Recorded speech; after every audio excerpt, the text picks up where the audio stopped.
J'ai été très tôt attiré par le dessin.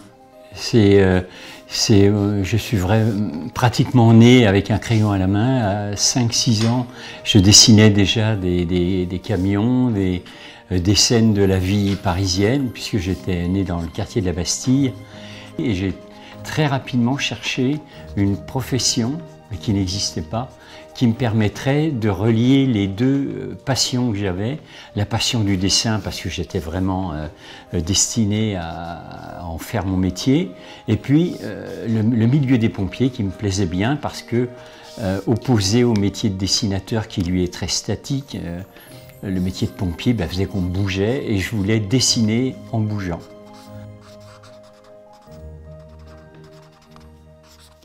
Les pompiers m'ont tout de suite embauché, alors que j'étais encore étudiant. Ils m'ont dit « il faut que tu travailles pour nous, on va te donner une tenue de feu, une assurance, un laissez-passer, et on te préviendra quand on a une grosse opération. Et tu viendras la dessiner. » Mais les dessins à ce moment-là étaient faits, c'était de l'illustration, c'était des dessins qui étaient faits pour illustrer la revue des pompiers, donc il fallait de beaux dessins, en couleur, qui tous les mois racontait un gros incendie qui s'était produit à Paris. Et c'est comme ça que progressivement, alors que j'étais envoyé sur les incendies pour prendre des notes, simplement pour mes croquis à venir, pour mes dessins à venir, les pompiers m'ont demandé d'orienter un peu mon style de croquis pour faire des documents qui soient utiles sur l'instant.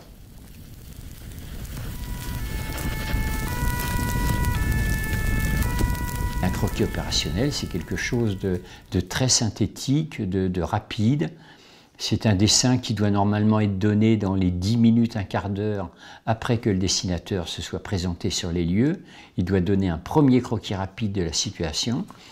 Et puis ensuite, à mesure que l'opération va progresser, eh bien, il va faire d'autres croquis qui vont montrer que l'événement ou se stabilise ou s'aggrave. Le croquis opérationnel, c'est du McDo, c'est quelque chose à manger tout de suite. On le montre au commandant des opérations, ou il comprend ou il ne comprend pas, mais il ne va pas perdre son temps à regarder le croquis 3 minutes, quoi. Donc il faut vraiment faire des croquis très pertinents dans les informations qu'ils vont donner.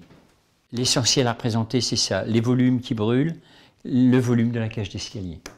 J'ai travaillé toute ma vie en activité libérale, j'ai fait mon métier d'illustrateur, graphiste, à faire des BD ou des dessins animés ou toutes sortes de choses. Mais en parallèle, j'avais ma vie avec la brigade.